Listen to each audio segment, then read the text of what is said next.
Welcome to the online public workshop for the I-270 from I-370 to I-70 pre-NEPA activities.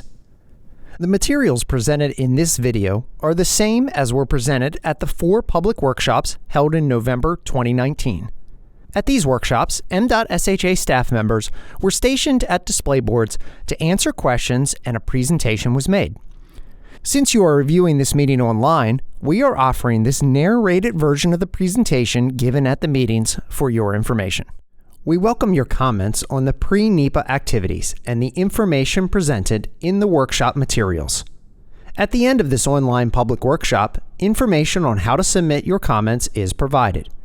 Persons requiring assistance to participate in the online public workshop, such as assistance with the English language, should contact the program toll-free number at 833-858-5960. The main purpose of the workshops is to engage the public and provide opportunity to gain feedback on the transportation needs of the I-270 corridor and potential solutions to address those needs. This presentation covers 4 topics.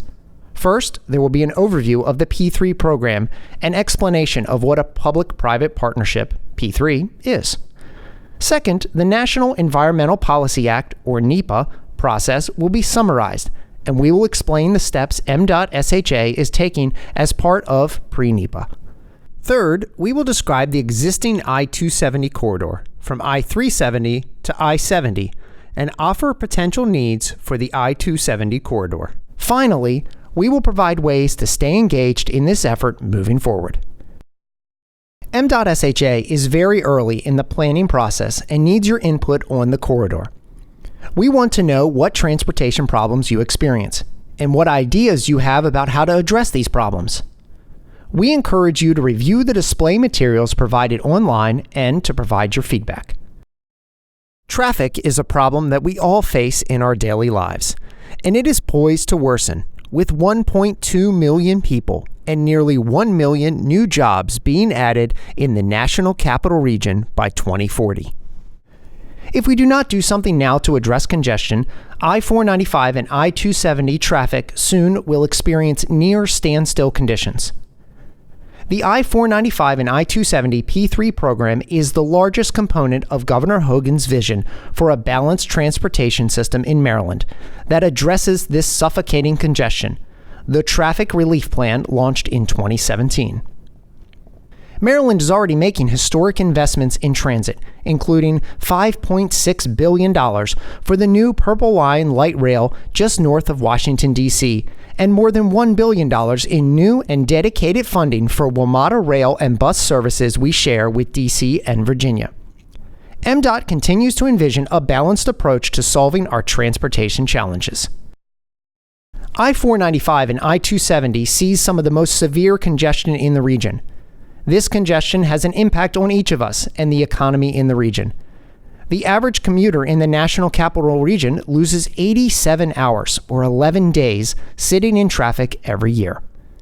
The most recent cost of congestion is $1.7 billion, a 40% increase in 1 year. Our P3 program will offer new options for relief from the National Capital Region's severe congestion, improving your quality of life and giving you more time with your families or for things you enjoy. The I-495 and I-270 P3 program is evaluating over 70 miles of highway improvements through several studies.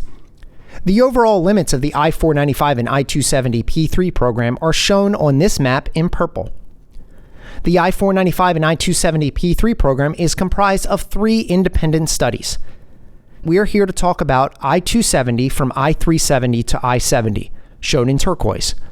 This effort is the beginning of early planning activities, which will focus on transportation improvements along the northern part of I-270, stretching 23 miles from Gaithersburg to Frederick. The royal blue shows the I-495 and I-270 managed lane study, which is an independent study that is currently underway.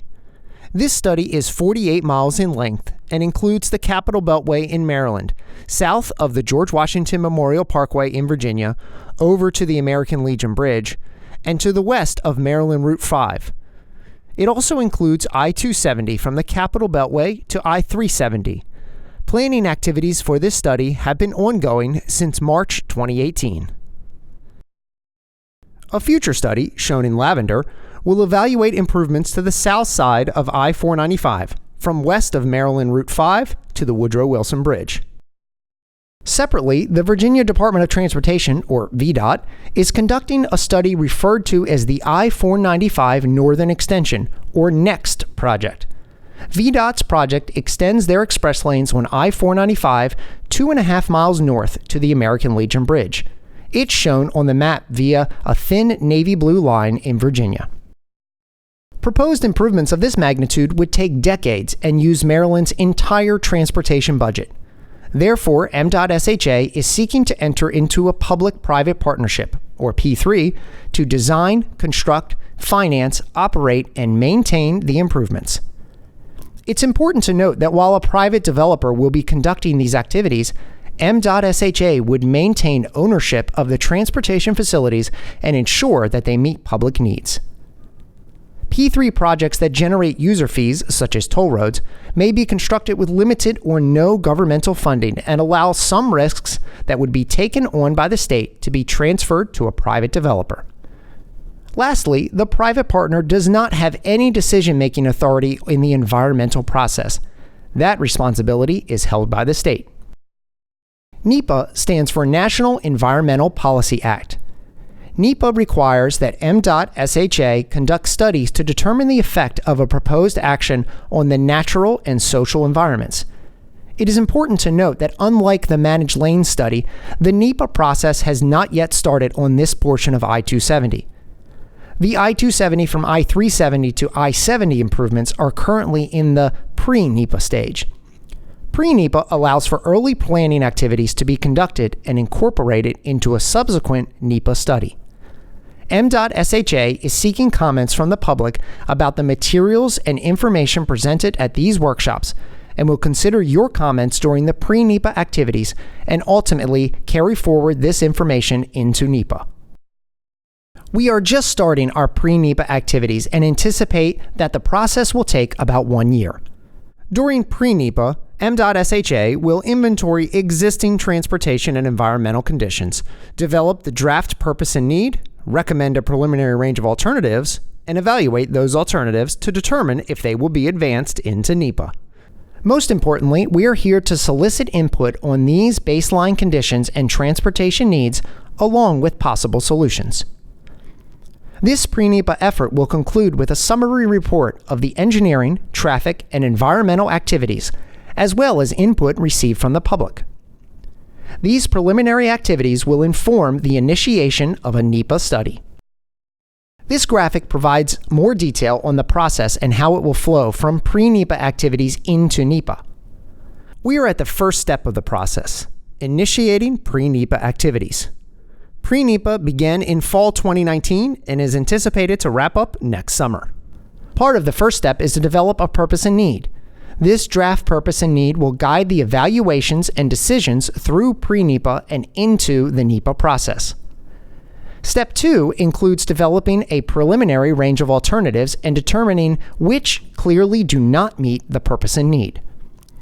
After NEPA is initiated, there will be an alternatives analysis, including formal agency and public scoping, to determine which alternatives meet the purpose and need and will be retained for detailed study.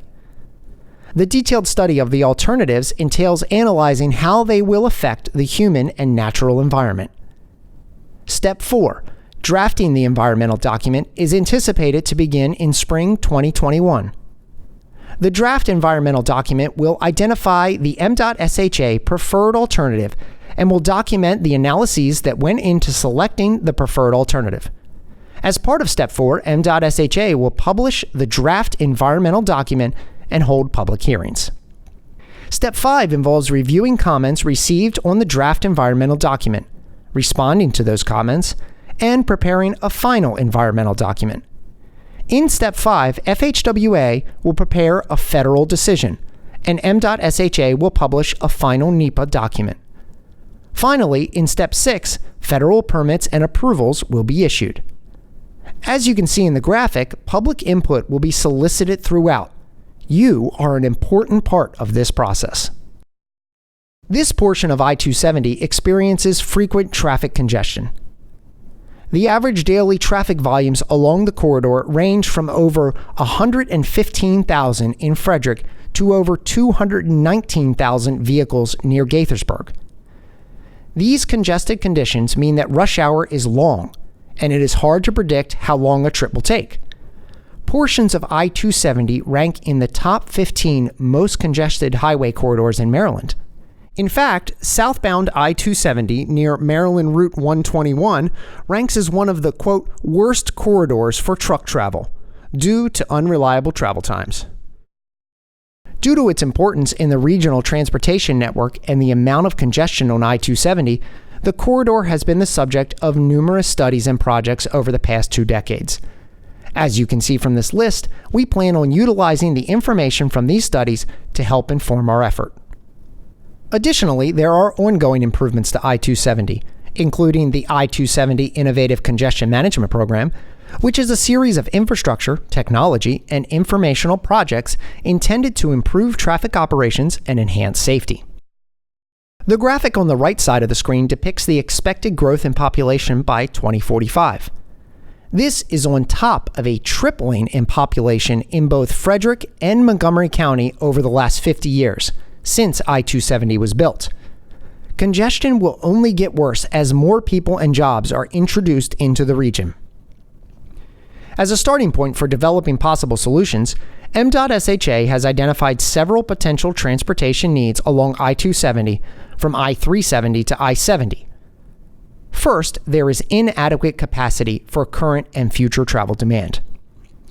Congestion causes unpredictable travel times and increased crashes. There is insufficient multimodal connectivity for efficient travel, and revenue-generating measures are needed to provide adequate funding for the design, construction, operation, and maintenance of improvements. Let us know if you see these as the needs along the corridor or what other needs we should consider. We'll explore these needs further in the next slides. As stated previously, I-270 is one of the most congested highways in Maryland. This section of I-270 includes the 11th most congested freeway section in Maryland in the morning. Moreover, substantial growth is projected for the region's population, households, and employment. The combined populations of Frederick and Montgomery counties is projected to increase by 24.6% by 2045. As a result, traffic volumes on this section of I-270 are also projected to grow up to 22% by 2040. The graphic on this slide reflects that anticipated growth. It shows average annual daily traffic volumes in 2018 compared with anticipated volumes in 2040. And you can see throughout the corridor, the volumes will only continue to grow, exacerbating existing problems on the corridor. Another potential need on I-270 resulting from congested conditions involves trip reliability and safety. Frequent congestion on I-270 results in unpredictable travel time for all users, including cars, buses, freight, and commercial vehicles, service providers, and emergency responders. Because it is difficult to plan the time needed for each trip on I-270, the typical driver traveling the length of I-270 must allow up to 3 times the normal travel time to be sure they will arrive at their destination on time during peak periods. This type of congestion results in a greater likelihood of crashes, especially rear-end collisions. More than 50% of the crashes on I-270 are rear-end collisions, which is higher than the statewide average of 28 to 40% for similar highways. Another potential need is multimodal and travel enhancements. The corridor does not currently provide sufficient modal connectivity to allow for efficient travel. Just like cars, buses are stuck in traffic along I-270, making them unreliable and less efficient. The last potential need identified is financial viability. The Maryland Transportation Trust Fund, TTF, is the state's funding source for transportation capital projects. Unfortunately, the TTF cannot meet the transportation needs of I-270. The budget for major projects over the next 6 years is $1.1 billion. The magnitude of improvements needed on I-270 could potentially cost $2 billion, which would take over 11 years to fund, completely using the fund so no other major projects could be built in those 11 years. Due to this fact, funding will need to come from other revenue-generating measures, such as tolls. Beyond identifying the purpose and need, M.SHA will also identify existing environmental conditions during the pre-NEPA process. Environmental conditions include natural, community, and cultural resources, as well as conditions such as the noise environment and air quality. M.SHA will work with regulatory and permitting agencies during this time to develop methodologies for collecting and analyzing existing conditions data. M.SHA will also coordinate with the Federal Highway Administration to identify historic properties. One of the reasons these workshops are being held is to ask for your input in identifying environmental conditions. There are a number of ways to provide feedback on the pre-NEPA activities. The online comment form is provided on the 495-270-p3.com website. You can also email M.SHA or provide comments via mail. We will be taking comments throughout the pre-NEPA and NEPA process for this corridor.